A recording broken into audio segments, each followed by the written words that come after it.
శాశ్వతశాల ఇది నా యేసు నివసించెశాల. దేవునికి స్తోత్రములు కలుగునుగాక, దేవునికి మహిమ కలుగునుగాక. సర్వశక్తిమంతుడు అయినటువంటి దేవాతి దేవుడు ప్రతి ఉదయమున ఒక శ్రేష్టమైన వాక్కును మనందరికీ ఇస్తూ ఉన్నాడు ప్రియులారా. ఆ వాక్కు చేత మనల్ని ఆదరిస్తూ ఉన్నాడు, దీవిస్తూ ఉన్నాడు, పోషిస్తూ ఉన్నాడు. ఆయన కృపను మెండుగా నిండుగా మనందరికీ అనుగ్రహిస్తూ ఉన్నాడు. అందుకై దేవదేవుని స్తుతిస్తూ ఉన్నాను. మీ అందరికీ యేసుక్రీస్తు నామములో శుభములు వందనములు తెలియజేస్తున్నాను ప్రియులారా. ఈ శుభదినాన సర్వాధికారి మనకిచ్చిన లేఖన భాగం చదువుకుందాం. పరిశుద్ధ గ్రంథంలో నుండి ప్రసంగి గ్రంథం 10వ అధ్యాయం 4వ వచనాన్ని చదువుకుందాం. ఏలువాడు నీ మీద కోపపడిన ఎడల నీ ఉద్యోగము నుండి నీవు తొలగిపోకము, ఓర్పు గొప్ప ద్రోహ కార్యములు జరగకుండా చేయును. దేవుడి శ్రేష్టమైన మాటలు దీవించి ఆశీర్వదించునుగాక. సర్వశక్తిమంతుడైనటువంటి దేవాతి దేవుడు దేవుని సన్నిధిలో చేరినటువంటి మనందరికీ ఆయన ఇస్తున్నటువంటి మాట ఏంటంటే, ఓర్పు గొప్ప ద్రోహ కార్యములు జరగకుండా చేయనని దేవుని యొక్క వాక్యం తేటగా తెలియజేస్తా ఉంది. ఈ శుభదినాన ప్రభు నమ్మినటువంటి బిడ్డలందరికీ దేవుడు ఓర్పు కలిగి ఉండాలని ఆజ్ఞాపిస్తూ ఉన్నాడు. అలాగ ఉండుట వలన జరిగేటువంటి కార్యం ఏంటంటే, ఆయన ఇచ్చిన మాట ప్రకారం అనగా కుటుంబంలో కానీ, సంఘంలో కానీ, సమాజంలో కానీ ఏదైనా ద్రోహము, అన్యాయము, అక్రమము జరిగేది ఉంటే నువ్వు ఓర్చుకొనటం వలన గొప్ప ద్రోహ కార్యాలు జరగకుండా దేవుడు ఆపుతానని దేవుడు జ్ఞాపకం చేస్తున్నాడు. సర్వశక్తిమంతుడైనటువంటి దేవాతి దేవుడు సెలవిచ్చినటువంటి మాట ప్రకారం రోమీలకు రాసిన పత్రిక 5వ అధ్యాయం 3-4 వచనాలు మనం చదువుకుంటే, శ్రమ ఓర్పును, ఓర్పు పరీక్షను, పరీక్ష నిరీక్షణను కలుగుచేయనని ఎరిగి శ్రమల యందును అతిశయపడుదము. సర్వశక్తిమంతుడైనటువంటి దేవాతి దేవుడు చాలాసార్లు మనల్ని శ్రమల వైపు పంపుతూ ఉంటాడు.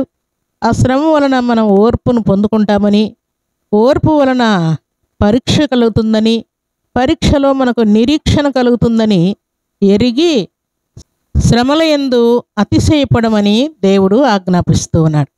ప్రభు సన్నిధిలో చేరినటువంటి ప్రభు బిడ్డలమైన మనం ఈ మాట జ్ఞాపకం చేసుకుంటే, చాలాసార్లు సర్వశక్తిమంతుడైనటువంటి దేవాతి దేవుడు మనల్ని శ్రమల వైపే పంపిస్తూ ఉంటాడు. ఆ శ్రమల వలన గొప్ప ఓర్పును మనం నేర్చుకోవాలని, గొప్ప సహనము కలిగి జీవించాలని దేవుని యొక్క పరిపూర్ణమైన ఉద్దేశముగా కనబడుతూ ఉన్నది. అందుకే 2వ తెస్సలోనికైలకు రాసిన పత్రిక 1వ అధ్యాయం 4వ వచనం, అందువలన మీ హింసలన్నిటిలోనూ మీరు సహించుచున్న శ్రమలలోనూ మీ ఓర్పును, విశ్వాసమును చూచి మేము దేవుని సంఘములలో మీ యందు అతిశయపడుచున్నాము. సర్వశక్తిమంతుడైనటువంటి దేవాతి దేవుని సన్నిధిలో చేరినటువంటి ప్రభు బిడ్డలు దేవుని సన్నిధిలో పడుతున్నటువంటి హింస, అది కుటుంబంలో కానీ, వ్యక్తిగత జీవితంలో కానీ, ఫ్రెండ్స్తో కానీ, లేక సంఘంలో కానీ, సమాజంలో కానీ ఎక్కడ వారు హింస పొందుతున్నా లేక శ్రమలు పొందుతూ ఉన్నా దానిని భక్తుడైనటువంటి పౌలు చూచి మీ ఓర్పును, విశ్వాసమును చూచి అంటూ ఉన్నాడు. వీరేమో శ్రమలు అనుభవిస్తూ ఉన్నారు, వీరేమో హింసలు అనుభవిస్తూ ఉంటే భక్తుడైనటువంటి పౌలు మీ ఓర్పును, మీ విశ్వాసమును చూచి ఆ హింస వలన గొప్ప ఓర్పును, పరిపూర్ణ విశ్వాసమును సర్వాధికారి మనకివ్వాలని కోరుకుంటున్నాడని మనం గ్రహించవలసి ఉన్నది ప్రియులారు. అందుకే భక్తులను గురించి ఏమని మాట్లాడుతూ ఉన్నారు అనంటే, భక్తుడైనటువంటి యోబును మనం జ్ఞాపకం చేసుకుంటే ఆయన అనుభవించినటువంటి కష్టమును, శ్రమను చూచినప్పుడు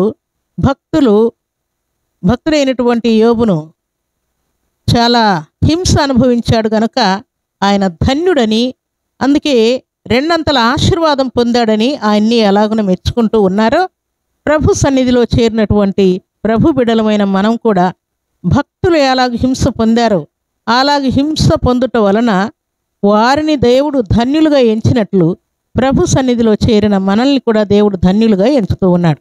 అందుకే చూడండి, యాకోబు రాసిన పత్రిక 5వ అధ్యాయం 10వ వచనం చదువుకుంటే, నా సహోదరులారా, ప్రభు నామమున బోధించిన ప్రవక్తలను శ్రమానుభవమునకును ఓపికకును మాదిరిగా పెట్టుకొనుడి. సహించిన వారిని ధన్యులను కొనుచున్నాము కదా. మీరు యోబు యొక్క సహనమును గూర్చి వింటిరి. ఆయన ఎంతో జాలియు కనికరమును గలవాడని మీరు తెలుసుకొని ఉన్నారు.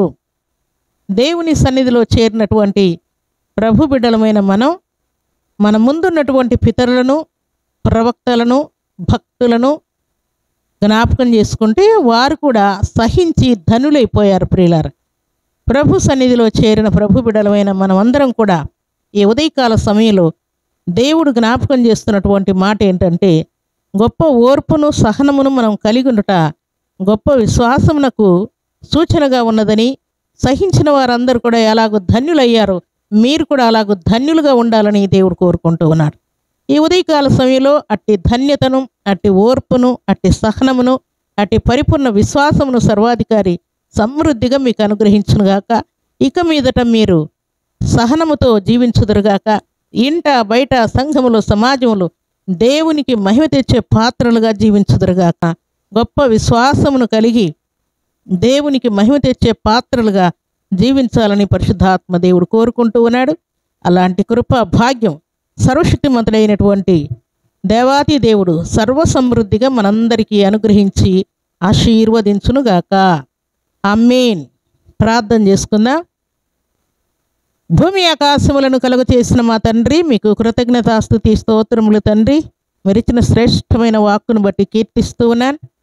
ఈ శుభదినాన నిజముగా నా తండ్రి మీ లేఖనములో సెలవిచ్చినట్లుగా మేమందరం కూడా తండ్రి శ్రమలలో ఓర్పు కలిగి, సహనము కలిగి, నిరీక్షణ కలిగి జీవించడం వలన గొప్ప ఓర్పును పరిపూర్ణ విశ్వాసమును పొందుకొని భక్తుల వలె మీరు ధన్యులైతారని మీ లేఖనంలో సెలవిచ్చారు. మీకు స్తోత్రాలు. ఈ మాటలు విన్న బిడ్డలందరూ కూడా తండ్రి అట్టి ఓర్పును, అట్టి సహనాన్ని, అట్టి పరిపూర్ణ విశ్వాసమును కలిగి ఇంట బయట సంఘంలో సమాజంలో మీకు మహిమ తెచ్చే పాత్రలుగా జీవించాలని మీరు కోరుకుంటూ ఉన్నారు. అట్టి కృపను, శక్తిని, బలాన్ని, మీ ప్రేమను సమృద్ధిగా మీ బిడ్డలకు అనుగ్రహించమని, భర్తతో పోరు, భార్యతో పోరు, కుమారునితో పోరు, కుమార్తెతో పోరు, తల్లిదండ్రులతో పోరు, ఇరుగు పొరుగు వారితో జరుగుతున్నటువంటి సమస్త గొడవలు, అల్లరులన్నీ ఆపివేసి అన్ని విషయాల్లో మీ బిడ్డలు సహనము కలిగి, ఓర్పు కలిగి, పరిపూర్ణ విశ్వాసముతో మీ కొరకు సాక్షులై జీవించినట్లు మహిమను కనపరచమని ప్రార్థిస్తూ ఈ ఉదయకాల దీవెనలు, ఆశీర్వాదం సమృద్ధిగా మీ బిడ్డలకు దయచేయమని, వారి ప్రయాణాల్లో, రాకపోకల్లో అన్నింటిలో మీ కృపను మెండుగా నిండుగా ప్రతి బిడ్డకు అనుగ్రహించమని, వారి కొరకు మీరు దాచి ఉంచిన ఆశీర్వాదాలన్నింటికీ విడుదల దయచేయమని యేసుక్రీస్తు అతి పరిశుద్ధమైన నామములో స్తుతించి ప్రార్థించి అడిగి వేడుకుంటున్నాము తండ్రి. ఆమేన్.